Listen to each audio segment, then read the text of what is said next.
For 5 days now, the Colonial pipeline on the east coast of the United States, a pipeline that normally carries 45% of the fuel consumed by east coast states, has carried nothing but the sound of woe. Its closure by computer hackers, who are seeking an undisclosed ransom, has started to have an impact on retail supplies as pumps run dry, prices are rising, and despite pleas for calm, drivers have been filling their tanks. So then I drove up the road to get gas at a $2.99 gas station, which is a mile away. Came back through here. It's $5.99. Now it's $6.59. It's unbelievable. When I was riding today, I thought that it was a catastrophe coming. I'm like, what's going on? I seen all these cars parked everywhere, and I was just like, OMG, I have to fill my tank up.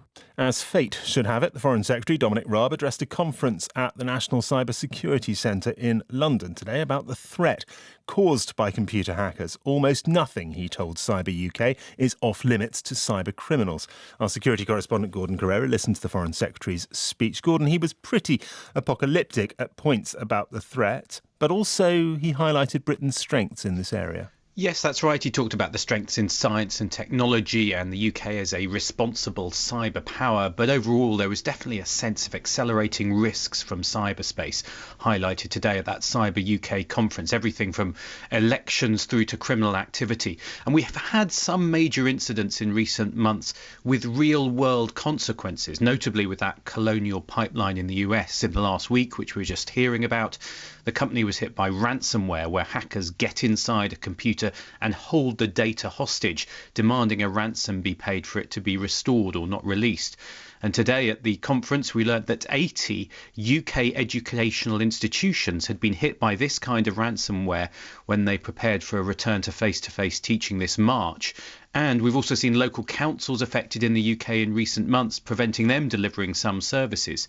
Now, this type of activity is fundamentally criminal, but the gang behind the Colonial pipeline attack, called DarkSide, is believed to be based in Russia, and that led to the Foreign Secretary Dominic Raab issuing this warning. These hostile state actors, the criminal gangs, they want to undermine the very foundations of our democracy. And let's also be clear about it. When states like Russia have criminals or gangs operating from their territory, they can't just wave their hands and say nothing to do with them. Even if it's not directly linked to the state, they have a responsibility to prosecute those gangs and those individuals, not to shelter them. So there's a warning there. Is there any hope that this might stop activity of this kind? Well, that really is the struggle at the moment when it comes to cyberspace, and countries are trying to work out how to deal with this explosion in ransomware as well as the other activity. There's certainly a focus on improving our defence and the security of our systems, making sure your computers, for instance, are patched properly, and that's important. There are attempts to deter Russia and others. The US placed some sanctions for some other state-based intelligence activity recently. We heard Dominic Raab here trying to hold countries responsible for what happens on their soil, and we heard from the Foreign Secretary about going on the offensive with a new national cyber force to actually go after some of those criminal gangs and their infrastructure.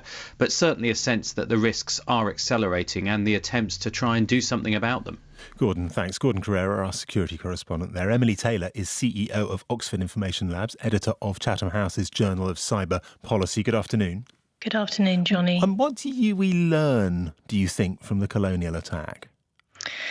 We can learn several lessons from the Colonial attack. First of all, the disruption that is caused by a cyber attack to critical infrastructure, whether it's a pipeline, a hospital, a smart city, research facilities, schools, we could go on.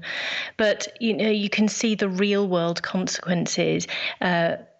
Long lines outside fuel stations, many running out of fuel, and that accelerating type of behaviour that happens when there is a crisis. The other thing that we can learn is that there's still a lot better. We can still do a lot better at protecting the cyber resilience of our critical infrastructure and other facilities.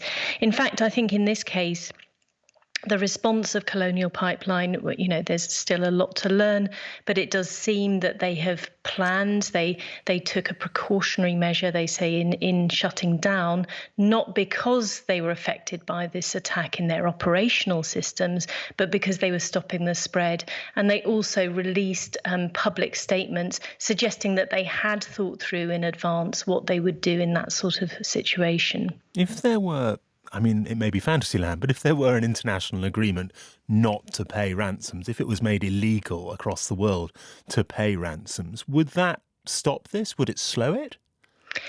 Well, it's a business model, isn't it? And it's at the moment, as Christopher Krebs said last week to Congress, business is good, and the payment of ransoms, you can understand very well why organisations in the middle of a ransomware attack would want to pay the ransom, because they want to get back on their feet and in production as soon as possible. But there are 3 reasons why it's not a great idea. First of all, you are funding organised crime. Second, there's no guarantee that your systems and your data will be restored, and it doesn't protect you in the future. In fact, it might put a target on your back because you have paid in the past. And so the NCSC's advice, the Home Secretary's advice here were not to pay.